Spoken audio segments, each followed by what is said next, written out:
Mi verdadera historia desde la Ciudad de México. Visité a mi hijo millonario solo para saludar, pero cuando se abrió la puerta me quedé helado. Él no esperaba que yo viera eso.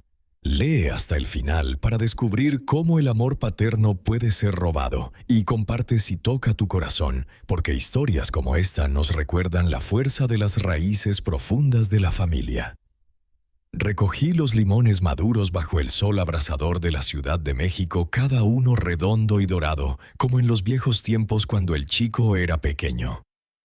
En aquella época, en la cocina estrecha con el aroma de tortillas tostadas flotando en el aire, él sonreía de oreja a oreja, mientras yo pelaba el limón en espiral, como contando cuentos antiguos sobre los dioses aztecas que protegen a la familia, siempre guardando el último pedazo para que lo mordiera de un bocado con el jugo chorreando por su barbilla como miel dulce de Día de los Muertos.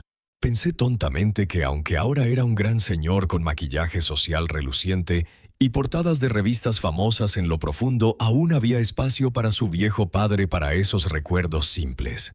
Su casa era enorme, valorada en 200 millones de pesos, construida de piedra blanca y vidrio brillante, con una puerta de hierro que zumbaba antes de abrirse como una fortaleza lujosa en el corazón de la ciudad bulliciosa. Tuve que caminar despacio por el camino de entrada, aferrando la bolsa de limones, temiendo que la cámara de seguridad parpadeara en rojo y me echara como a un extraño. Pero ese día no. Toqué el timbre, esperé con el corazón latiendo fuerte. Y cuando la puerta se abrió, me quedé petrificado. Parecía una pintura al óleo viva.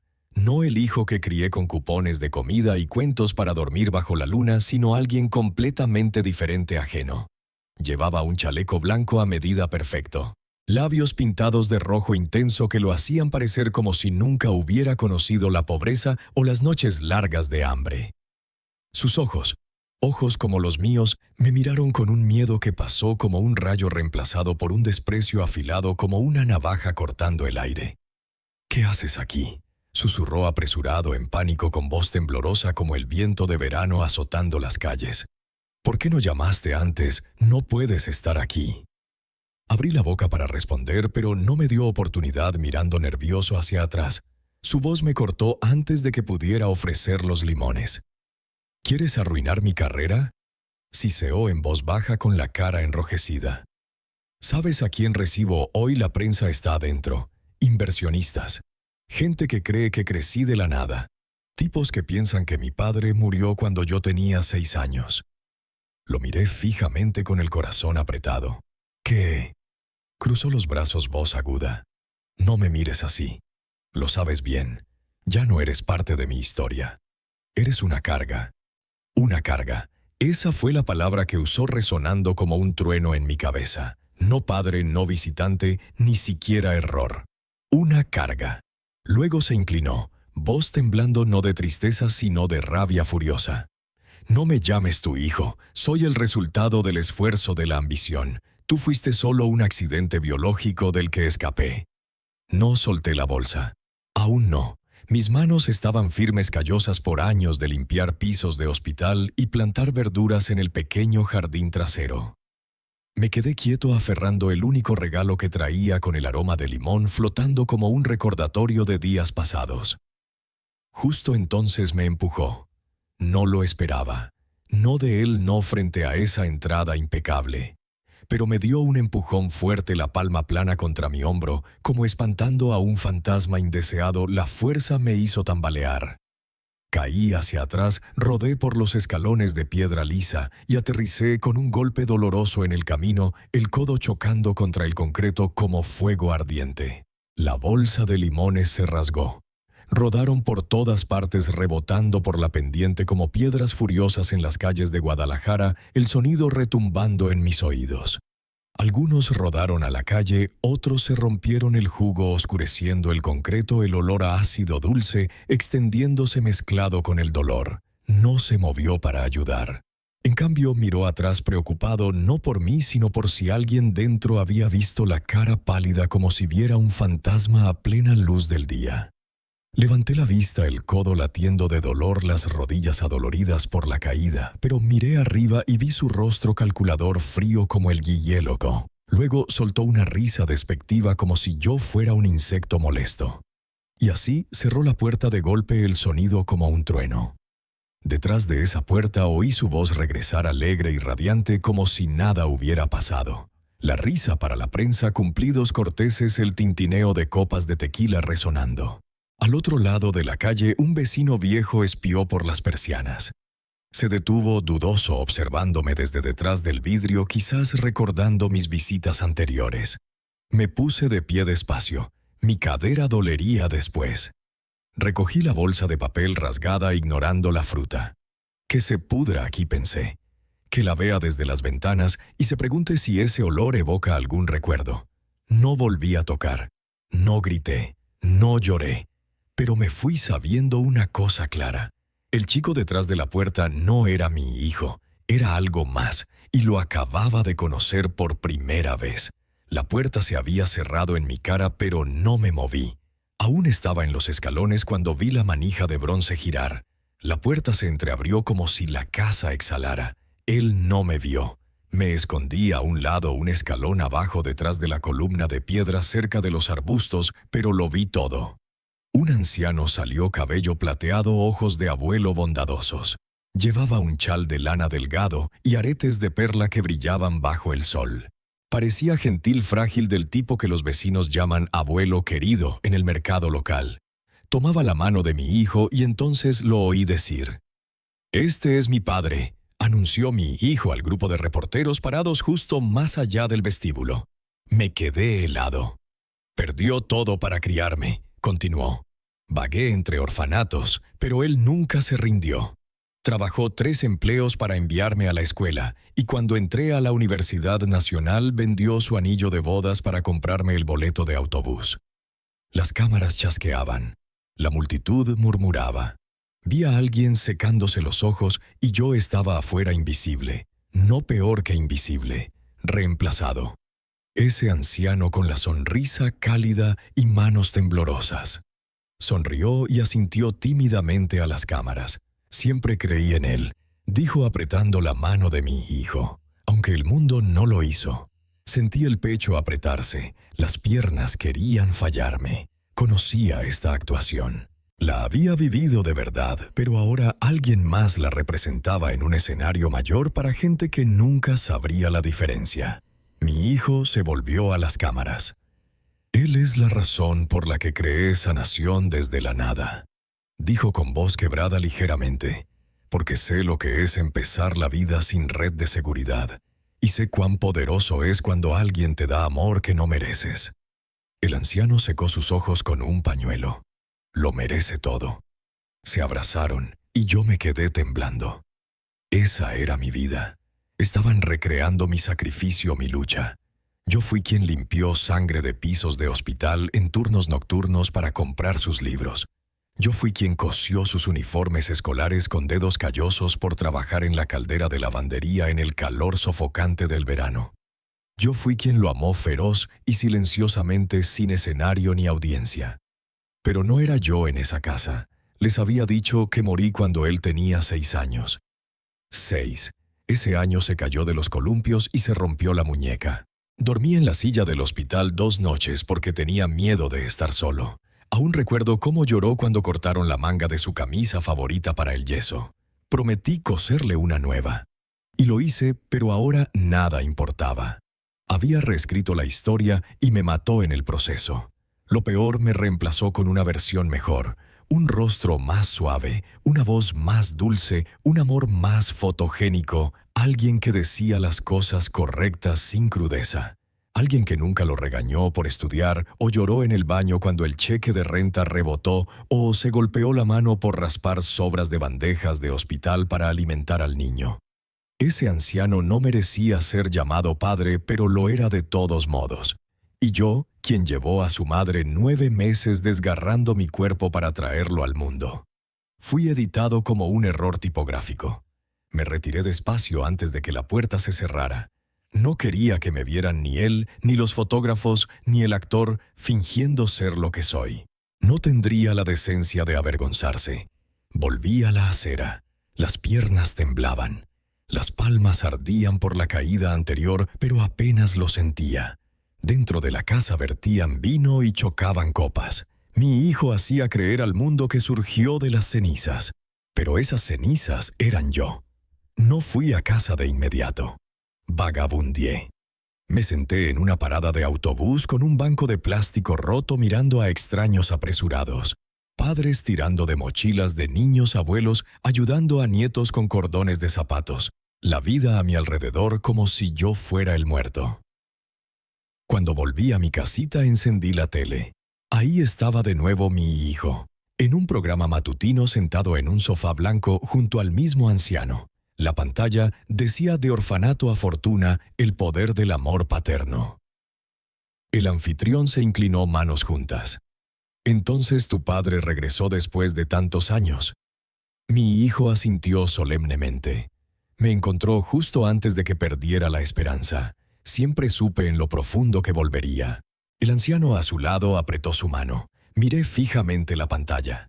Pensé en la carta que me escribió a los 17 años, guardada en una caja de hojalata bajo la cama. «Tú eres la razón por la que no temo la oscuridad», escribió. «Tú eres mis raíces, papá». Ahora decía que estaba muerto y amaba a otro. Esa noche me senté solo en la cocina mirando moscas de la fruta girar alrededor de los limones arruinados. Los traje como oferta de paz, recuerdo gesto de padre. Pero ahora entendía. No quería paz, quería ganancia. No solo me borró, vendió mi historia a un extraño y la hizo hermosa, palatable, fotogénica. Finalmente abrazó la paternidad, solo no la mía. No lo confronté. Aún no. El dolor es diferente a la prueba. Tenía todo el dolor, pero necesitaba prueba, así que contraté a alguien. Un hombre llamado Luis, jubilado de la policía, ahora haciendo vigilancia privada para quienes necesitan ojos en habitaciones a las que no pueden entrar. Le pagué de mi fondo de pensión acumulado de 2 décadas limpiando baños de hospital. La ironía dolía, pero no tanto como la traición. Comenzó con eventos públicos, galas, recaudaciones, firmas de libros. Se vestía de traje, fingía ser fotógrafo, me enviaba fotos. Ahí estaba mi hijo sonriendo, tomando la mano del hombre de cabello plateado, ahora llamado su padre. Pero Luis cavó más profundo sentado en un café viejo en Guadalajara, mordisqueando churros calientes y contando sobre casos antiguos en la frontera, haciéndome sentir como si estuviera en una película noir mexicana llena de misterios y justicia tardía. Un martes por la mañana tocó mi puerta y dejó un expediente. Su nombre no estaba en ningún sistema de orfanatos. Nunca adoptó, nunca solicitó ser cuidador. No tenía hijos, no más porque los perdió por pobreza. Antes de ser inspiración, era maniquí, en un parque de diversiones pagado por hora para pararse quieto y sonreír. Su nombre real era Diego M. Vargas. Se declaró en quiebra 2 veces, vivía en un tráiler, tenía un hijo que murió en un hogar grupal por asma no tratada. Ahora jugaba el rol de padre amoroso de un millonario. Miré las fotos. Una en particular me atrapó. Estaba sentado en una silla de backstage, maquillaje a medio poner, mirando su reflejo, no sonriendo, no triste, solo vacío. Lo miré fijamente. Algo familiar en sus ojos. Pedí a Luis que lo encontrara y lo hizo llevándome a un encuentro bajo el sol abrasador donde recé en silencio ante la Virgen de Guadalupe por fuerza. 3 días después esperé a la sombra de un café cerca de Guadalajara con gafas de sol y sombrero ancho. El corazón latía como en batalla. Llegó a tiempo. Diego era más delgado que en pantalla, más frágil. Sus manos temblaban ligeramente al levantar el té helado. Llevaba un suéter pese al calor. Me reconoció al instante. «Tú eres su padre real», dijo, sin pretensiones. Asentí. Bajó la vista. Supuse que vendrías algún día. «Solo una pregunta», dije. «¿Tienes hijos?» Sus ojos se llenaron de lágrimas al instante, esta vez sin cámaras para capturarlo. «Sí», susurró. «Un chico, Paco. Tenía 9 cuando murió». El silencio se extendió como un puente de cuerda viejo. «Lo perdí por pobre», dijo, no por no amarlo. «Y cuando tu hijo me ofreció este rol, pensé que solo una vez quería ser llamado papá de nuevo.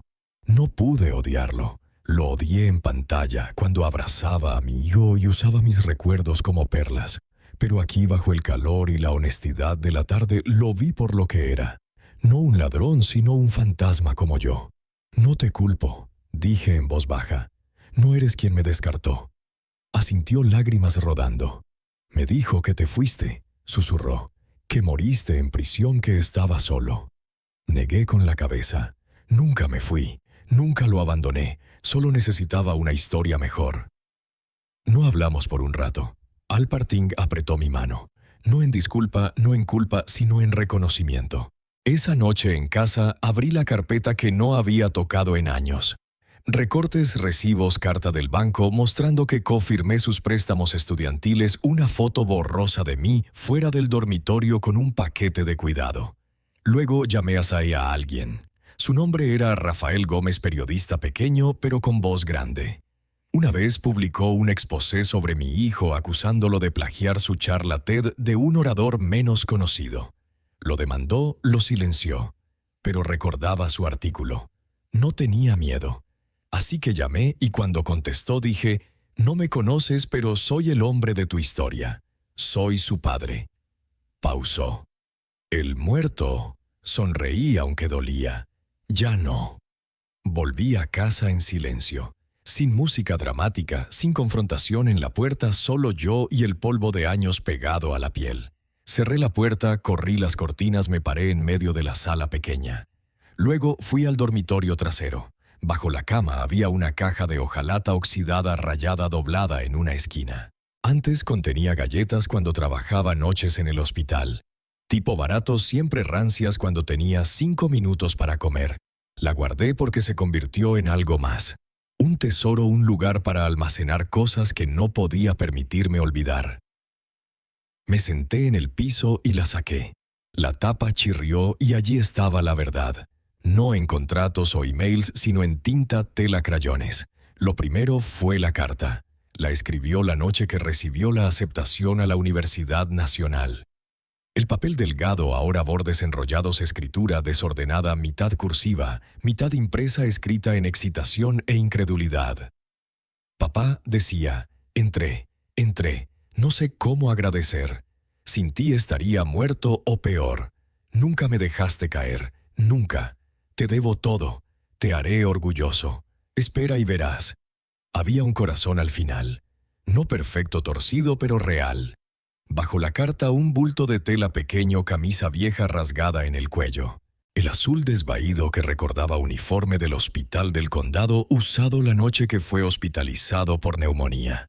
Tenía 9 febril. Estuve junto a su cama 3 noches sin irme ni siquiera cambiarme. Preguntó por qué mi camisa olía a cloro y lágrimas. Le dije que así huele el amor a veces. Guardé esa camisa porque no quería olvidar lo que significaba ser necesitado. Y debajo, doblado entre 2 hojas de periódico amarillentas, el poema. Lo escribió para el Día del Padre en 5º grado, pegado en la arruga donde se rasgó de su mochila. Papá es la montaña, yo soy el árbol. Si él cae, ¿qué me pasa a mí? Recuerdo llorar al recibirlo. No solo por Dulce, sino porque fue la primera vez que pensé que me veía. No como trabajador, no como hombre cansado con calcetines agujereados, sino como su padre, su montaña. Puse el poema en la mesa, alicé la carta, coloqué la tela al lado. Luego tomé fotos una por una, alta resolución, sin filtros, sin ediciones, solo la verdad cruda de papel, tela y memoria. No lloré, ahora no.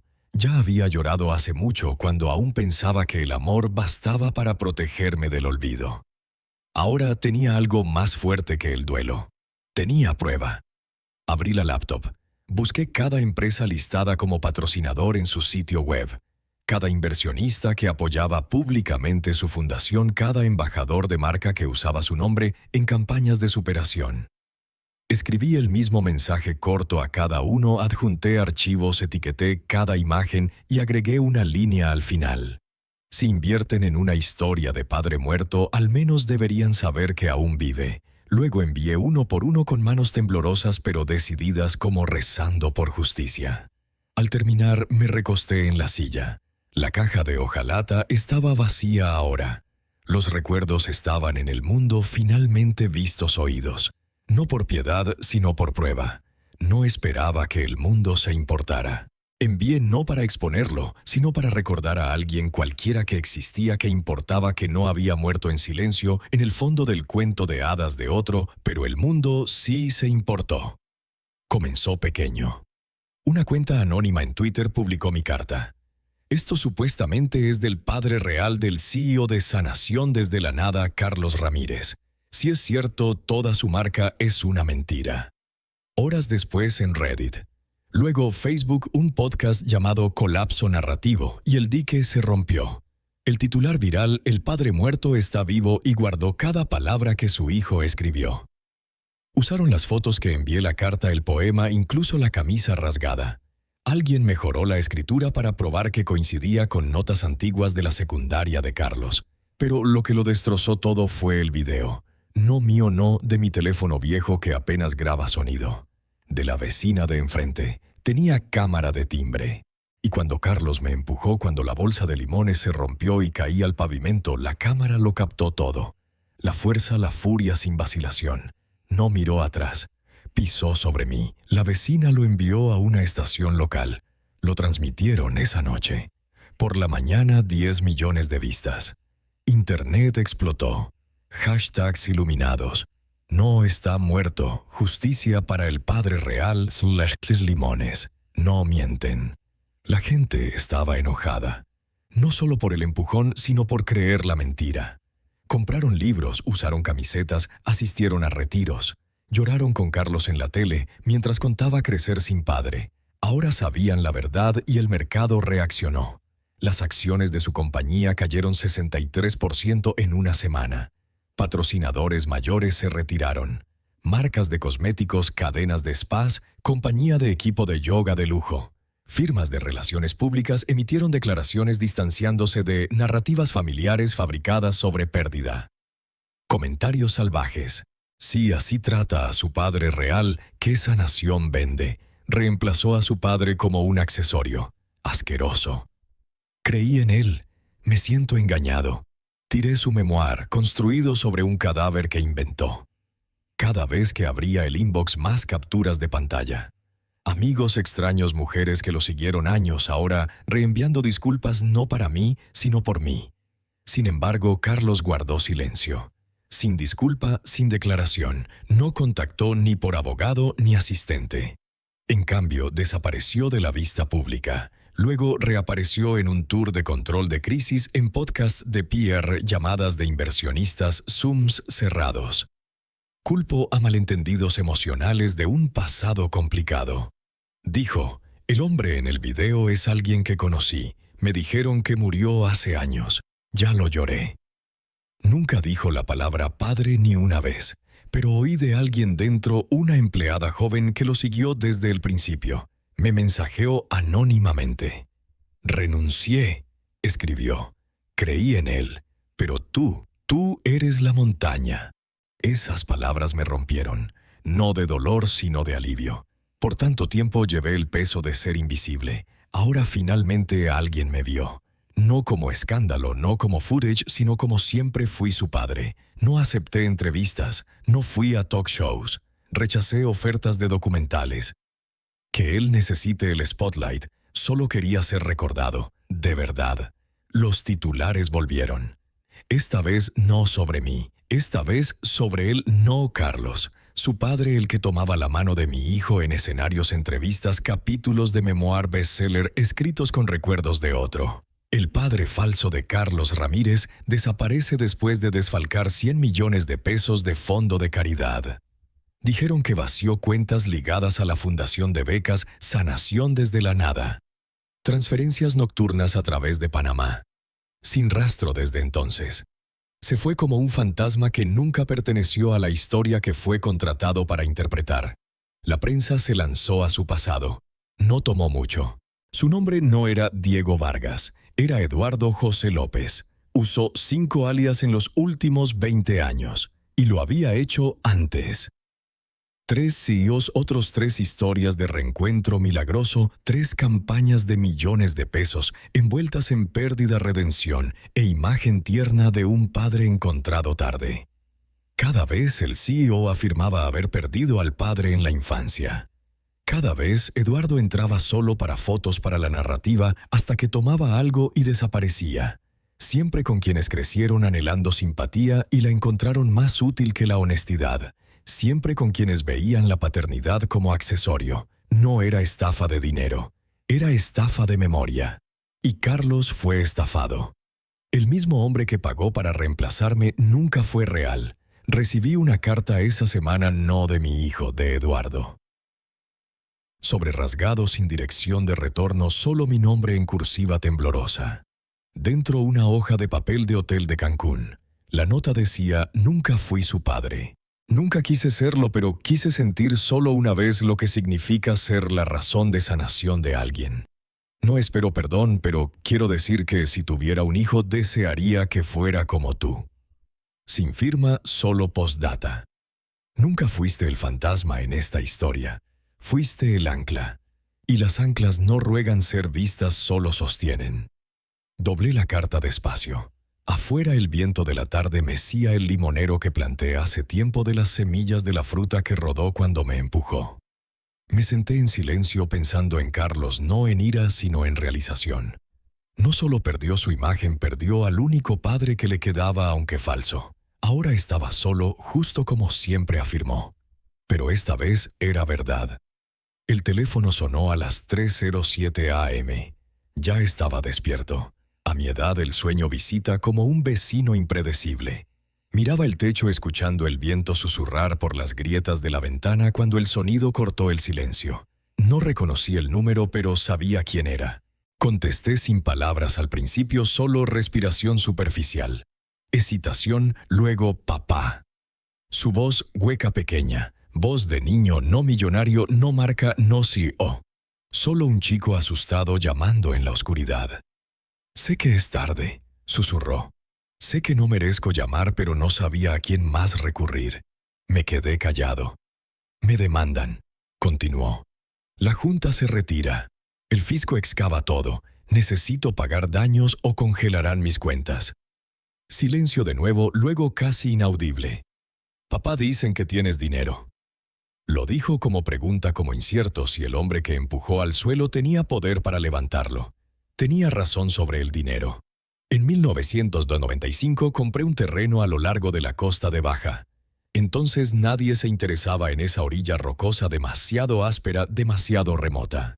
Pero planté cítricos, vendí lotes en silencio, invertí lo que pude en fideicomisos y fondos, todo bajo otro nombre, no por secreto, sino por supervivencia.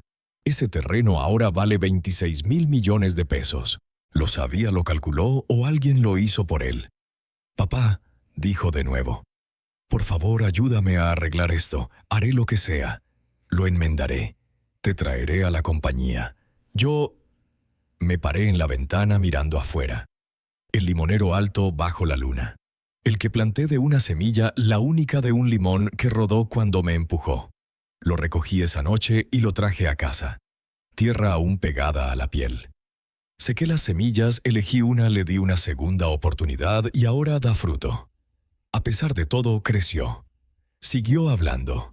Palabras como perdón malentendido, rescate futuro. Luego vino la que me quebró. Papá. No, papá no, no, tú. Papá. Finalmente hablé. ¿Recuerdas ese día en el porche? Se calló. Cuando vine con los limones. Aún callado. Cuando me empujaste y cerraste la puerta. Su voz se quebró. Sí. Asentí aunque no me viera. Ese día, dije, cuando cerraste la puerta a tu padre, solo se abrió otra puerta. Inhaló. La puerta al infierno. Un latido de silencio. Luego susurré suave pero firme. Y no abriré otra para ti. Colgué y por primera vez en años dormí. No de paz, sino de liberación. No escribí un memoir. Hubo ofertas, muchas ofertas. Contratos de libros, dramatizaciones de TV, incluso un equipo de documental que quería filmarme sorbiendo café bajo el limonero llorando en Cue. Las rechacé todas porque esto nunca fue sobre fama. Fue sobre ser recordado de verdad. Y ahora lo era suficiente. Me despierto cada mañana a las 6. Riego las plantas. Reviso el suelo. Recojo un limón, solo uno, y lo pongo en el alféizar. A veces lo como, a veces lo regalo. Hay una niña vecina llamada Sofía. Tiene unos 7 cabello enredado, rodillas raspadas, risa torcida. Con Sofía comparto limones y cuento historias sobre árboles antiguos en Yucatán donde raíces profundas sostienen a través de tormentas como el amor paterno que nunca se pierde. Toca en el porche a veces con un dibujo de crayón o pregunta sobre pájaros. Me llama abuelo José. Nunca le conté mi historia. No necesita saber al hijo que crié o cómo el mundo pensó que morí. Solo sabe que tengo limones y siempre comparto. Una mañana me miró pelar la fruta y dijo, «Ojalá fueras mi abuelo real». Sonreí y lo dije en serio. Por las tardes me siento en la silla junto a la ventana. Escribo cartas que no envío. Doblo sábanas viejas. Recorto artículos sobre botánica y los meto en un álbum etiquetado algún día. Algunos llaman esta vida pequeña, pero para mí es sagrada porque es real. Sin cámaras, sin abrazos escenificados, sin historias fabricadas de trauma infantil para vender libros. Solo yo, solo respiración. Solo el lento y hermoso negocio de continuar. A veces lo veo en las noticias a Carlos. Lleva el cabello diferente ahora. Más corto, más suave, como tratando de parecer menos marca, más humano. Pero el mundo no se engaña. Hace caridad ahora en silencio anónimamente. Dicen los periódicos, no más entrevistas, no más charlas TED, no más llanto en cue. Algunos dicen que se reconstruye, otros que está arruinado. No digo nada porque ya no es mío para defender o explicar. No fui a sus audiencias judiciales, no leí sus declaraciones, no encontré satisfacción en su caída porque la venganza nunca fue mi meta. Mi meta era sobrevivir, y he sobrevivido más que lo que la historia permitía. Más de lo que él pensó, más que el silencio destinado para mí. Mi nombre no está impreso en libros de texto. Nadie escribe análisis sobre el hombre detrás del escándalo. Pero a veces alguien toca mi puerta. No periodistas, no productores, solo gente. Una mujer que dice, perdí a mi padre pero está vivo, solo olvidó que importo. Una enfermera que dice, leí tu carta a los inversionistas, lloré. Un hombre que trae limones de su propio árbol y dice, lo planté por tu historia. Y cada vez sonrío porque aún estoy aquí. El mundo trató de borrarme. Mi propio hijo trató de reescribirme, pero estoy aquí viviendo, respirando, creciendo. Como el árbol fuera de mi ventana nacido de una semilla que cayó de una bolsa rasgada cuando me empujó, creció de todos modos y yo también. La lección de esta historia. El amor paterno verdadero no necesita escenario ni ganancias. Es el ancla que sostiene la vida a través de tormentas, aunque sea olvidado. El mensaje que quiero transmitir no necesita ser visto para existir de verdad. No necesitas nombre para sostener el cielo de alguien. Un padre real, aunque escrito fuera de la historia, permanece. En cartas, en nanas, en árboles. Y aunque reemplazado o declarado muerto, aún susurra a través de las hojas, siempre estuve aquí. Aún lo estoy. Como dice el dicho, el amor de un padre es como el sol, siempre brilla aunque las nubes lo cubran. Como dice el dicho, el amor de un padre es como el sol, siempre brilla aunque las nubes lo cubran.